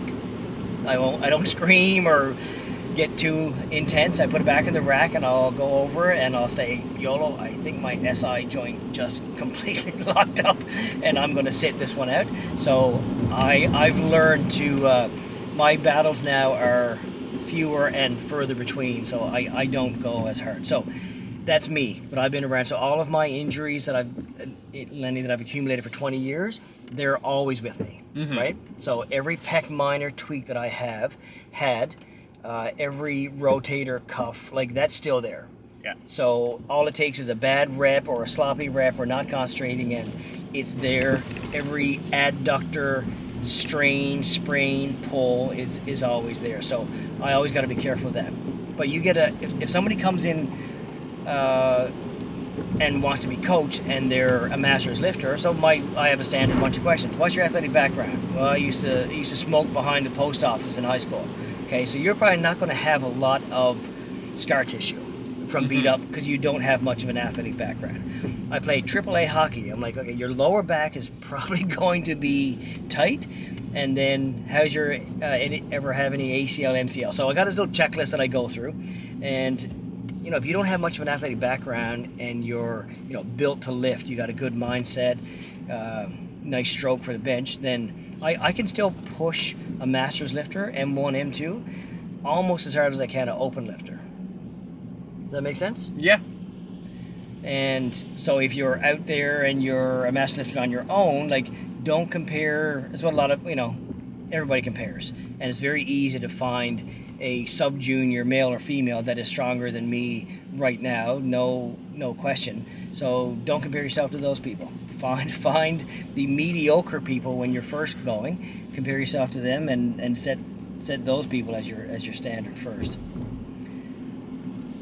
and build from there. Yeah, and it's one of those things I was like, comparison can really just kill it. Like, kill your drive in powerlifting, and it's almost like in the early days, it's really not worth it. Like So- you look at Go ahead. you look at like some of what you, because people get into the sport, they look at obviously like the big, like you come into something, you're like, all right, what's at the very top? Yep. And then you look at it, and it's like, oh, they're benching my deadlift for reps Right. at a lower weight class. How daunting was it for you to come into the IBW room and say, hey, TK, I'd like to try some coaching with you? Very. Yeah. Because of the level of athletes and stuff that are turned out, and like I said, you come in and like the initial thought of, all right, well, here's Dryden, 2 weight classes lower than me. Oh, he's taking my PR squat as his like 4th warm up. Sure. And he's still telling knock jokes. Yeah. Yeah. So, yeah, like, people come in the room, and I was like, well, first you got to be stronger. You got to beat the grandmas. So, Wanda, she's 57, but, like, 4 years ago, she pulled 190 kilos. Yeah. And they're like, what? Pounds? I'm like, no, kilos. 418 pounds. And they're like, this is... They want to be in the room, but I know it is a very daunting moment to come in. And like the out-of-shape people, I know it's hard for them to walk into a gym and say, hi, I'm interested in powerlifting. Mm-hmm. Because they feel like they feel like they don't fit. So what I normally do with like someone like you who was around the sport for a bit, you come in the room, you see, and you know the guys, and you're social, you're outgoing. To me anyway, you might feel like you're more of an introvert, but like I feel like you're pretty extroverted. You see the boys and you know the boys. I'm like, I can't put you in the rack with these guys first. No. It's too intimidating. They're going to be slinging plates all the time. You can watch. So a lot of people have come in who are still with me. Like Saturday morning, 9 o'clock, they start. Be here for 8:45 with a coffee or whatever you drink. Come in, sit down, and see if you like the environment in the room. Mm-hmm. And for a lot of people, they come in and are like, dude, this is chaos. I can't do it. It's noisy. It's throwing me off. Like I wouldn't be able to focus. But it gives them an indication, a mean indication, if they can actually handle the environment, because it gets loud in there. But you know, I have heard that over the years. Like just to come in and have a chat. I'm a very easygoing guy. I might be blunt at times, but just to come in and say, hey, like, what do you offer for coaching? And I'll be like, do you want to be the strongest? Do you want to be the strongest person on your street, or do you want or town in Outport, Newfoundland, or do you want to have a shot at a national record? Exactly. Just come in and try hard. Just running through my head of like who has been like from Grand Bank powerlifting since you said Outport, Newfoundland. So I'm like, have I reached that level yet of being this? Who was down there? Dave King. It was a weightlifter way before your time. He was Grandy's buddy, but he was a fantastic weightlifter. He competed a bunch of times. I don't think he ever dabbled in powerlifting. The only other powerlifter I know from out home is Peach. Zach. Yep. Zach Peach, like grew up down the street from me. Yep. And no, there's been a bunch. Steve Wiseman. There was 2 Steve Wiseman, but soccer player Steve Wiseman. He was really strong. His father was the principal over at Fortune Collegiate. Actually, Ben Wiseman, principal, vice principal. Walt Forsey was from Fortune, from down that way. Byron Monster, another guy. These were all way before your time. You're just a boy. Long before me. Well, it's like we said in the beginning of the episode, you've been powerlifting for longer than I've been breathing. Lenny, I got my first set of weights when I moved out of Newfoundland. My dad we moved to Nova Scotia, went to school, theology school, and I didn't know anybody. He was like, what can we do? And I'm like, I'd like to have some weights and be able to train at home. He's like, okay. So I had like a full set of, those, you probably don't even know them, but like a York bench, a burgundy York bench, little narrow uprights. I couldn't squat out of it. And the weeder plates, the concrete one, plastic with concrete in them. So I've been lifting weights since I was 12 years old, 41 years now. Look at me, I'm jacked, bro. Yeah, It's crazy. And I think we got one question left. Yeah, so how does it feel to be the TLE coach, and do you bring the TLE? So, Steph trains with a bunch of the girls, the Rendells, Marie and Kath, and Alicia, and Steph Fowler. And Fowler had this playlist, and every time I went in the room, it was the same song was starting. What is this? She was like, it's a top lesbian energy playlist. And I was like, what? And that's the thing, apparently. And Steph didn't even know what it was. Steph just thought, and the other girls like, oh, it's a lot of energy, but like it's top energy. So they have T-shirts, and I also got one of the T-shirts. And so now I look at my phone, and Steph plays her playlist off my phone, and it is all like top lesbian energy, gym, lesbian gym soundtrack on my playlist. It's actually hilarious. It was so funny. I want to see if I could find the screenshot somewhere on my phone to throw in the episode, because it's so funny. Because at one point there was a story post. I think it might have been on Steph's story. Oh yeah. On Fowler's story, and right in the middle of all these playlists was my podcast. Right in the middle. Fantastic. I'm going to skim the last couple of these, but I think we got them all. Just crazy the amount of questions we had. That's a lot of questions.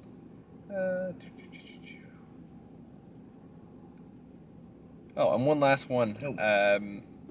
Great one, Edna. How does it feel to be the GOAT?